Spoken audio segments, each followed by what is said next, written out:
ஆளுக்கு ஒரு கண்ணா முருங்கைக்கன்று வச்சிடலாம் அப்படின்னு சொல்லிட்டு வச்சுட்டு இருந்தோங்க. 200 கன்று வைக்கணும் இல்லையா, அதனால ரொம்ப லேட் ஆயிடுச்சு. நாங்களும் வச்சுட்டே இருக்கோம்.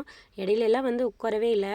இதுவே வேறு வேலையாக இருந்திருந்தது அப்படின்னா கொஞ்ச நேரம் கண்டிப்பாக உட்காந்துருப்பாங்க. ஆனால் இந்த வேலைக்கு வந்து உட்கார முடியல. முருங்கைக்கன்று வாடுது, சீக்கிரமாக தண்ணி விடணும்னு சொல்லிட்டு அவங்களுமே செஞ்சுட்டே இருந்தாங்க. பாப்பா தம்பியெல்லாம் வீட்டில் இருந்தாங்க. அவங்களுமே வந்துட்டாங்க. சரி பாப்பா கையால் ஒரு கன்று வைக்கலாம் அப்படின்னு சொல்லிட்டு பாப்பா கையாலையுமே வந்து வச்சு விட்டாச்சுங்க. பாப்பா வச்சது பார்த்து இசைக்கும் மைக்கும் ஆசை வந்துருச்சு. நாங்களும் வைக்கிறேன்னு சொல்லி அவங்களுமே வச்சு விட்டுட்டாங்க. சைட் பை சைடு வந்துட்டு பார்த்தீங்கன்னா முருங்கைக்கன்று வைக்கிறது ஒரு ஆள், சொட்டு நீர் ரோஸ் இழுக்கிறது ஒருத்தர்னு சொல்லிட்டு கேட் வால் போடுறது ஒருத்தர்னு சொல்லி பரபரன்னு வேலை நடந்துகிட்டே இருந்தது. 4 மணிக்கு மேலே ஆயிடுச்சுங்க தண்ணி எடுத்து வர்றதுக்கு. வேலைக்கு வந்த ஆளுகள் எல்லாமே 3 மணினா கிளம்பிடுவாங்க எப்பயுமே.